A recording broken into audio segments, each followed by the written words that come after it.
నీవు క్షమాపణ కావాలని కోరుకోగలిగితే, తెలియని పరిస్థితుల్లో ఏదో కోపోద్రేకంతో నేను చేశానని అన్నట్లుగా నీ మనస్సును మార్చుకొని యేసయ్య సముఖమునకు నువ్వు చేరగలిగితే నిశ్చయముగా ఆయన మన దోష శిక్ష మన మీదకి రాకుండా తప్పించుటకు సమర్థుడు, శక్తి కలిగిన వాడు. అలాంటి దేవుడు ఈ దినమున మనల్ని కూడా పిలుస్తూ ఉన్నాడు.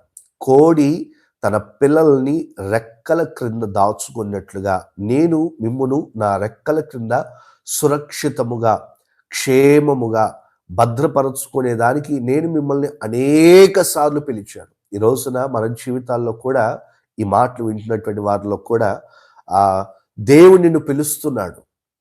ఏదో అనాలోచితంగా, యాదృచ్ఛికంగా ఇలా వచ్చారని చెప్పి మనం అనుకోవచ్చు, కానీ దేవుని యొక్క నిత్య సంకల్పం, దేవుని యొక్క ప్రణాళిక, దేవుని యొక్క ఆలోచన నీ మీద ఒక ప్రత్యేకముగా ఉంది కనుకే దేవునితో మాట్లాడుతున్నాడు.